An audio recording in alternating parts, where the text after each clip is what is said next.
सोमवारपासून संसदीय अधिवेशन सुरू होते। संसदीय अधिवेशनापूर्वी दिल्लीमध्ये राजकीय हालचालींना वेग आलाय। अधिवेशनात सहकार्य करावं, अधिवेशनात सरकार विरोधकांचे सर्व मुद्दे ऐकणार संसदीय कामकाज मंत्री किरेन रिजिजू यांनी हा आवाहन केलं।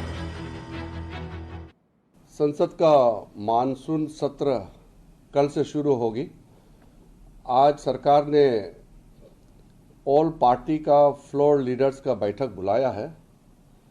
हम पूरे पॉलिटिकल पार्टीज को अनुरोध करते हैं कि ये जो मानसून सत्र है इसको अच्छी तरह से चलाने में सब योगदान करें, सहयोग करें। पार्लियामेंट सबका है और सरकार जो भी बिजनेस बिल्स लेके आएंगे, मैं उम्मीद करता हूं कि सारे अपोजिशन पार्टीज और रूलिंग पार्टी सारे मेंबर्स अच्छी तरह से हिस्सा लेंगे। शिवसेनेत प्रवेशाचा निर्णय कायदेशीर प्रक्रियेनंतरच खासदार संजय देशमुख यांनी हे स्पष्टीकरण दिले। 6 खासदारांच्या गटाला मान्यता दिल्याबद्दल ओम बिर्ला यांचे आभार मानले। खासदार संजय देशमुख यांनी हे वक्तव्य केले। खासदार संजय देशमुख यांनी या संदर्भात एक महत्त्वाचं स्पष्टीकरण दिले। माननीय बिरला जी का मैं तहे दिल से उनका आभार व्यक्त करता हूं कि हमारे 6 लोगों को उन्होंने मान्यता प्रदान की है। हमने ये जो लड़ाई लड़ी, ये सब कायदे करने से सब कुछ जानकारी लेने के बाद में ही हमने शिंदे ग्रुप में शामिल होने का निर्णय लिया है।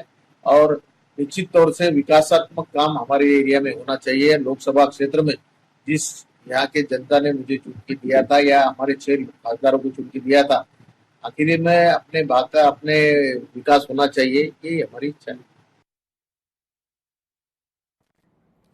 दोन्ही राष्ट्रवादी मुख्यमंत्री उपमुख्यमंत्र्यांच्या संपर्कात आहेत, त्यामुळे शरद पवार यांची राष्ट्रवादी एनडीए मध्ये सहभागी होईल हे चित्र जवळपास स्पष्ट आहे। मंत्री गुलाबराव पाटील यांनी आता या संदर्भातली प्रतिक्रिया दिली।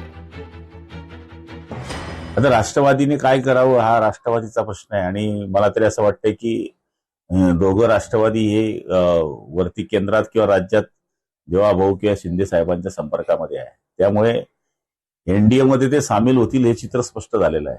पण एकीकरणाचा विषय आता त्यांच्या दोघांच्यावर अवलंबून असल्यामुळे ते दोघं जण निर्णय घेतील। लोकशाही मराठी ऐका, पहा, जागरूक रहा।